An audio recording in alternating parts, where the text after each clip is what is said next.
كيكة كوكو ستار باستا أو كيكة الباونتي. النهاردة هنعمل كيكة من ألذ وأشهر الكيكات اللي موجودة، كيكة شوكولاتة وعليها طبقة من كريمة جوز الهند ومغطاة من فوق بجناش شوكولاتة. هي مشهورة بأن هي كيكة كوكو ستار باستا، ولكن كمان ليها اسم تاني وهي كيكة الباونتي. عشاق كيكة شوكولاتة وعشاق الباونتي وعشاق جوز الهند هيتبسطوا جدا من الفيديو ده. هنعملها النهاردة من مكونات بسيطة جدا، أي حد ممكن يعملها من غير ما ينزل يشتري حاجات كتير. بس قبل ما نبتدي الفيديو، لو أول مرة تشوفوني أنا اسمي نادية، ما تنسوش تشتركوا في القناة ولايك وشير لو عجبكم الفيديو. أول حاجة هنبتدي بكيكة شوكولاتة أو الطبقة الأولانية. المكونات العادية أو الطبيعية لأي كيك. في الوصفة دي أنا هستخدم الخلاط لأن أنا عارفة أن انتوا بتحبوا الخلاط. هنحتاج نص كوباية من المية الدافية المائلة للسخونة، وتلت كوباية من الحليب، ربع كوباية زيت، معلقتين كبار مليانين من الزبادي، كوباية من السكر العادي اللي هو سكر الشاي، وبضاية في درجة حرارة الغرفة، معلقة صغيرة من الخل، ومعلقة صغيرة من الفانيليا. وهنضرب المكونات دي كلها مع بعضها في الخلاط، يعني لحد لما تندمج كويس أو لمدة دقيقة. حطيتهم في طبق خارجي وهندخل عليهم المكونات الجافة. هنحتاج كوباية من الدقيق العادي، نص كوباية من الكاكاو الخام، معلقة صغيرة من البيكربوناتو اللي هي البيكنج صودا، نص معلقة صغيرة من البيكنج باودر، وربع معلقة صغيرة من الملح. وهنقلب المكونات دي كده بالراحة في اتجاه واحد بهدوء، مش بسرعة قوي. لو عايزين تزودوا معلقة من النسكافيه أو القهوة سريعة الذوبان مع المكونات الجافة اعملوا كده عادي، بس أنا نسيت. هنقلب بس كده بالسباتولا عشان نتأكد مفيش أي دقيق أو أي مكونات جافة تحت. وده قوام خليط الكيك. وأنا مستخدمة صينية مقاس 22، دهنتها كده بالزيت وغلفتها بورق الزبدة. وممكن على فكرة يعني تدهنوها بزيت أو زبدة وتبدروها كده بالدقيق.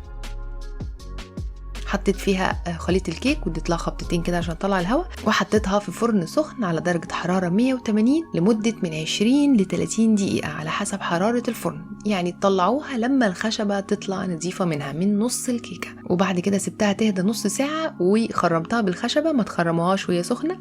وحطيت عليها نص كوباية من الحليب، ودي خطوة اختيارية، اللي بيحب الكيك مويست ورطب يحط حليب، يعني من ربع كوباية لنص كوباية. والحليب في درجة حرارة الغرفة والكيكة دافية.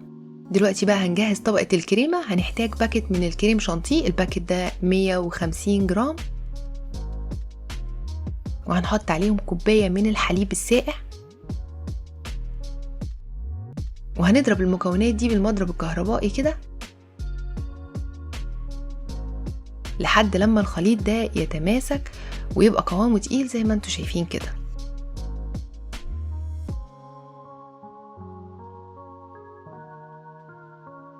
بعد كده حطيت عليهم كوبايتين من جوز الهند المفروم ناعم، مش المبشور او الخشن، لا الناعم.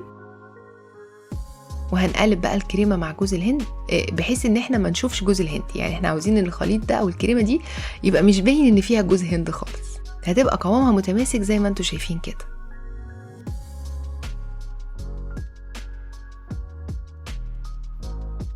حطيتها على طبقه كيكه شوكولاته وهوزعها بالسباتشولا كده بالتساوي. سويتها وبعد كده هدخلها التلاجة يعني ترتاح بس شوية على ما نجهز الجناش بتاع الشوكولاتة.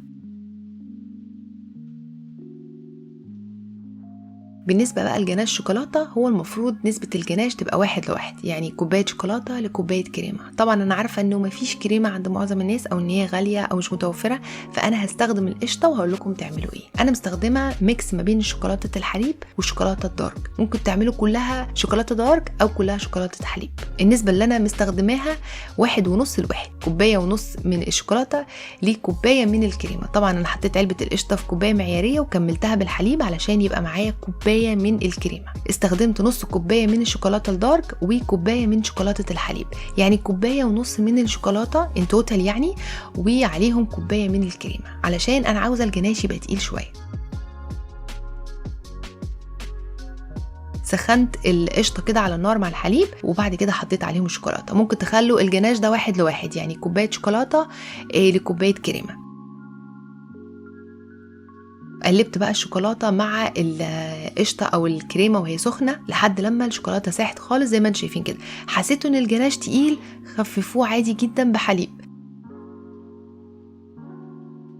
وبعد كده حطيتها على الكيكه زي ما انتم شايفين كده، وهوزعها بس علشان خاطر تبقى مغطيه السطح كله بالكامل.